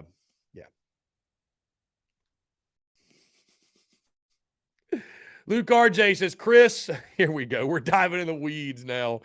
Chris, have you heard anything about the uniforms for the spring game? Is Beamer going to put logos on the helmets and dress out like it's a real game? I know some other teams do that. I wish we would. I don't know anything, Luke RJ, about uniforms. I would imagine that the tops and the bottoms will be our typical uniforms. I know normally the helmets have not had, I don't think they've had the block C on them. Right? I think, and let me refresh my memory. Let me look at last year. Yeah, last year it was just the basic white shell. It didn't have the block C on it. It didn't have any logos on it. Luke RJ, I couldn't tell you why they do that. I really genuinely have no idea. I have no clue. I mean, the unis will be normal though. They'll wear white, black, garnet. Quarterbacks will be in green, if you will. But I don't know, Luke RJ. I have no idea. I don't know if they're going to wear the block C. I have no clue. But uniform questions about the spring game, Luke RJ, I love the passion, man. I really do.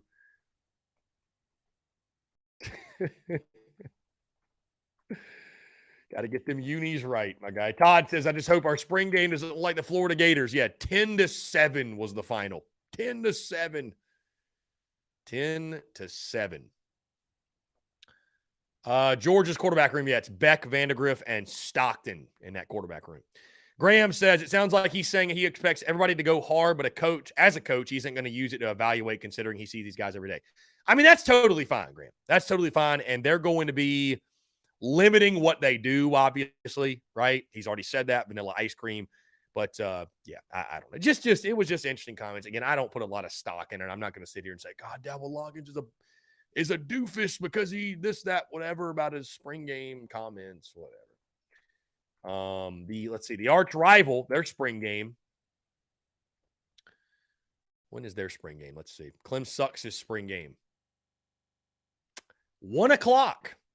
1 o'clock on ACC Network Extra.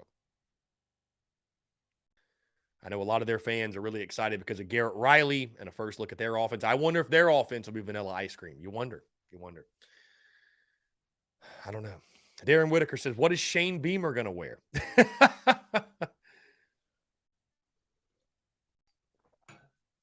Marion R26. What did you think about the pick of the end zones painted garnet and black? Did you think it was fire? I'll tell you this, Marion R26. I like the garnet and black end zones for the spring game. I would hate them in a real game. I would much rather see the normal end zones with just the grass background and white with a garnet outline, I believe it is. Garnet outline. I like the current end zones we have. I think the garnet and the black end zones are really cool for the spring game. I would not like them in a normal game. Great for the spring game, though. Great for the spring game. No. See, Brendan says keep the end zones garnet and black all year round. I completely disagree. I'm not a fan. I'm not a fan. I don't like garnet and black end zones all year. I'm looking right now at this picture of Williams-Brice Stadium I have hanging up in the studio. I love just the natural grass behind it. He says, see, Philly hates fun. I don't hate fun. Not a fan. I'm not a fan. I'm just not a fan. Daddy Yo says the garnet and black end zones in the 90s were awful. Remember we had the diamonds. Those were terrible. Speaking of end zones, Bro, those garnet and black diamonds were the worst. They were the worst. I mean, they were the the tackiest looking thing I've ever seen. Ever seen. Yeah, Chase. I like vanilla end zones. Dowell Loggins likes vanilla offensive play calling, and I like vanilla end zones. Those were horrific. Those garnet and black diamonds, horrific. Absolutely horrific. With that being said, guys, let's jump into one final break. On the other side, guys, we'll close it out. I want to continue to hear from you more, your questions, comments, calls, and more. You're tuned in to the Daily Crow.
All right, guys, we're back. Final 15 minutes or so here on the Daily Crow, taking the questions, comments, calls, 843-790-3377. Again, I want to say thank you all so much, man. Doing this show is an absolute blast, and I'm so happy to be back in studio and excited for this weekend and everything we got rolling with content, and just so grateful for each and every single one of you, man. I'm so genuinely happy in life. I mean, I really am, and the fact that we get to share in this each and every single day, and it's a blessing, man. It's a blessing beyond measure. So thank you. Genuinely thank you for making this what it is, and engaging and showing love and having banter and having discussion. And it's incredible. It's incredible, this life we're living. So great vibes going into the weekend. Again, thank you all so much. And let's continue to rock. Final, like I said, 15 minutes or so, 843-790-3377. Let's take a look at the weather for tomorrow night. Spring game. Those of you that are going to the spring game, let's see. Let's see. Oh, beautiful day. My goodness. High of 82, less than a 10% chance of rain. It is going to be a beautiful day and night in Columbia for the Garnet and Black spring game. Going to be a beautiful night for sure.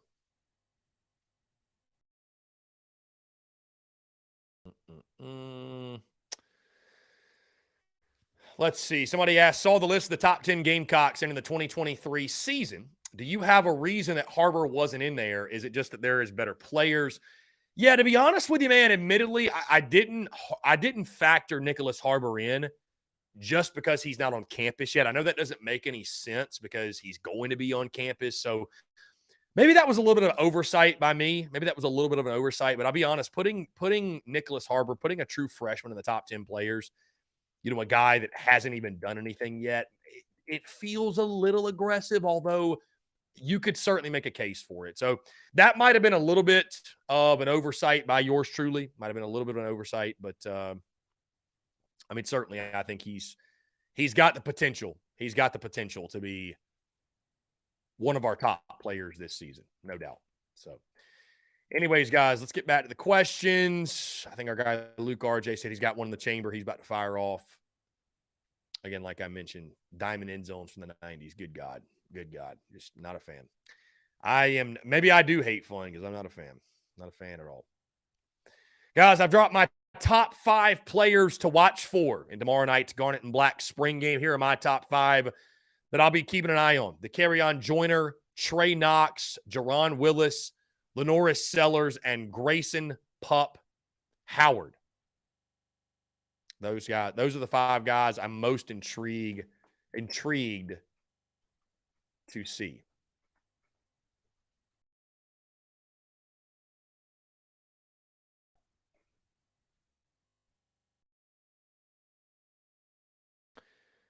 Will Hall happen to the weather in Nashville for baseball? I don't, but I can look it up. I think Sunday is the only day that I think we might be. Wow, how about this? Patrick Cantlay just hit a hole in one at the RBC. How about that? Let's see. I think Sunday might be the only day that there's a threat of rain. Today, highest 73, 20% chance of rain. We're good. Tomorrow, high of 83 and less than a 10% chance of rain. Going to be beautiful. Sunday, high of 65, a.m. showers, a 50% chance of rain. So hopefully we'll be okay. It sounds like that's just in the morning, though. So I would assume by the afternoon, they'll be good to go. So it shouldn't be any problems with a Friday, Saturday, Sunday series. Luke RJ, here we go. What's Dowell Loggins' presence on the sidelines going to be like, or is he a press box guy? Do you think he will yell and get mad like Will Muschamp? Luke RJ, honestly, I don't know. I've never watched a game in which Dowell Loggins has been the offensive coordinator, so I couldn't tell you. I don't think they've really specified that either. I think it really just comes down to what that guy prefers. Does he like being on the sidelines, being able to talk to his quarterback, firsthand, or does he like, being up top in the box and having that bird's eye view and seeing everything? I really think it's just personal preference, and I don't really know that one way or the other really benefits you more than the other thing. I mean, I guess it depends on your communication style and how you like to communicate with your players. But will he get mad like Will Muschamp? Nobody gets mad like Will Muschamp. Nobody does. So no, I don't see it. I do not see it.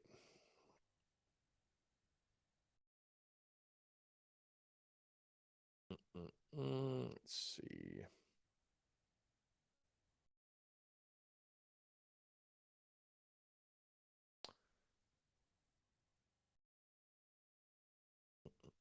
Anyways, yeah, I don't know. It's going to be interesting. You know, I know Dowell Loggins is set. And I'll tell you this, whether he likes it or not, it's an evaluation. Gamecock fans will be evaluating.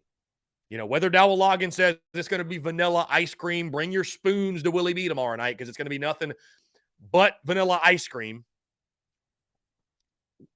Whether he wants to believe it or not, I mean, fans are going to be evaluating. Fans are going to be evaluating. So, for better or for worse, right? Like everything matters. Everything matters. Every time you take the field and you wear that block C and you wear that garnet and black, it matters. It matters. It's important. It is important. So.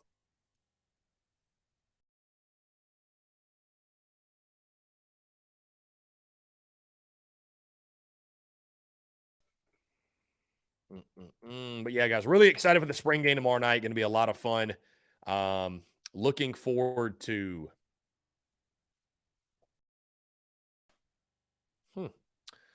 Looking forward to a fantastic weekend for sure. Also, of course, the series in Nashville, Gamecocks taking on the Vanderbilt Commodores. And I think Cullen Humphrey sent this over, the screenshot of the 2024 recruits in the state of South Carolina. And, yeah, I mean, this is, again, how you flip a rivalry, having all these top guys committed over the arch rival. Really, really great stuff. Really great to see that. By the way, guys, our friend Michael Bratton dropped this yesterday. I'm probably going to get a graphic out there this weekend regarding this because these are just – it's always fun. Like, I'm glad people don't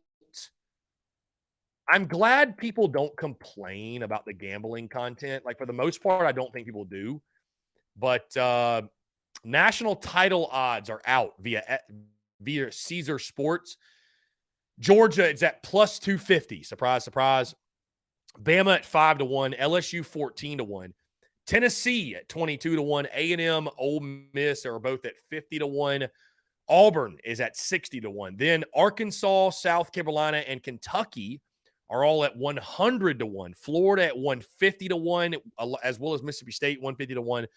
Missouri at 300-1, and Vanderbilt at 1,000-1. So, Gamecocks are 100-1 odds to win the national championship. Madison says, I like vanilla. Vanilla ice cream on deck. Josh, my God, what a dad joke. If the season is vanilla, it will be a rocky road for Dowell. No question. Frank says everybody's going to love Loggins until he runs that first pass behind the line of scrimmage and gets tackled for a loss. Yeah, Frank, that first swing pass, my PTSD is going to flare up, and I'm gonna freak out. I think so. I'm gonna freak out. I think. I don't know. I don't even want to think about it. I don't want to think about swing passes, man. I don't want to think about swing passes. I don't.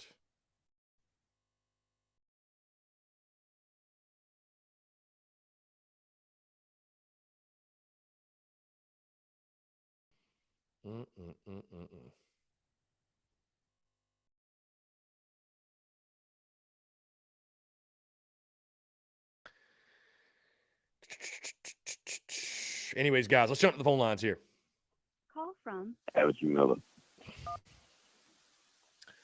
Savage, what's up, man? How are you? What's up, Chris, man? How you been? I've been well, man. Been well, just getting after it. What's going on? Nothing much, man. Just had a good birthday last month. Just turned 23, and it has been a great birthday to me, and just went to Charlotte and stuff. But actually, it was a wake up call. I don't know, but I had a good time in Charlotte. But my birthday was success. Well said. Yeah, I was going to ask you about I want to ask you about this big announcement I'm going to make to something to you. Okay. I am going to the spring football game tomorrow at the William Boyd Stadium for the first time at 7 Bobby. So you're going to the spring game. Love to hear that, man. Yes. Congratulations. You'll have a blast. I'm going to the spring game, and me and little Brad go to the spring tomorrow, and it's going to be lit. It's going to be lit, man. Yeah, it's going to be a great time. I think that the Gamecocks will put on a show. Yes, I'm bringing my Gamecock cup. Let's not forget.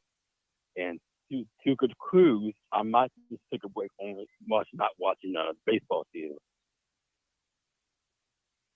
Yeah, it's a great weekend for Gamecocks athletics, man. A lot going on. The baseball series is going to be a lot of fun. And, of course, like you mentioned, the spring game, man. Looking forward to it. Yeah, man. Now, I will not forget to support Douglas Stone and also Mike King said they are just incredible, but I miss the games since a couple of days. Since I had a good birthday last month, just in case as the era, but it was all right. It was okay, but still very nostalgic and going to extent for the first time to go to William White Stadium to watch the football spring game for the first time, and I cannot even imagine this happening to me. Well said, for sure. For sure. Yeah, I mean, I'm excited for it as well, man. I'm excited for it as well. And I really want to see you. I really want to see you in person so bad, and to chat up for a good start. Mm-hmm. Yeah, we'll have to make it happen, man. We'll have to make it happen. Yeah, that would be a good wake-up call for this. To go to the football game for the first time in this year to announce for a good time. And to be honest, I cannot wait to see Shane Gilou and Spencer Rattler and all the team. It's going to be so much fun, and Mike can take a picture of them. So going to look chill. Yeah, for sure. You ought to get some pictures, some autographs, do the damn thing, and have a great time. Yeah, Savage. Yeah. I'm going to do the damn thing. It's going to be a good weekend. I'm not going to lie. Yeah, it's going to be a great weekend. It's going to be a great weekend, Savage, for you, for everybody else who's at the spring game. Looking forward to it. Going to be a lot of fun. That was Young Savage, and yeah, we're looking forward to it. We're looking forward to a fun weekend. Anyways, guys, a couple of minutes here on the show. I appreciate y'all greatly, guys. If you are going to the spring game, have a blast. If you are not, and even if you are, tune in. Live stream watch along tomorrow. We'll get going at 7 o'clock when the spring game kicks off.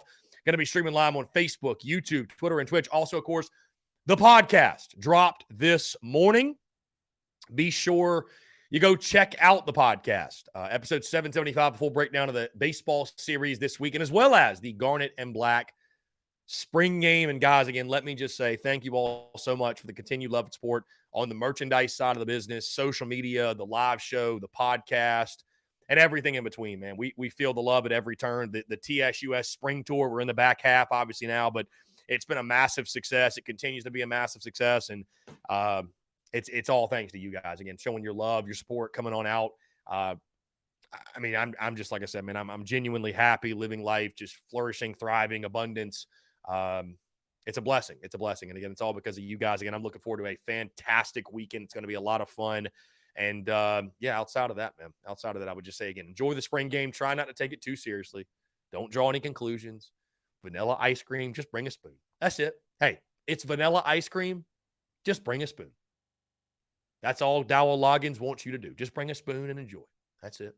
Don't crave any chocolate syrup or caramel or sprinkles or toppings. Just enjoy the vanilla ice cream for what it is. That's it. That's it. Keep it vanilla, folks. Keep it vanilla. Anyways, on that note, bring a spoon, Travi. Bring a spoon. Bring a spoon. Guys, y'all are amazing. I appreciate y'all so much. Feels so good to be back in the studio. And, of course, just thinking ahead, next week, we should be normal podcast Monday, Thursday, noon to 2 all week long on the Daily Crow. We'll have tons to talk about and break down and dissect coming off this weekend. Guys, thank y'all so much. Have a fantastic weekend. Go Cox. beat Vandy. Enjoy the spring game. Tune in to the live stream watch along tomorrow. Appreciate you all. And we will talk to you tomorrow night in our live stream watch along. Y'all take care.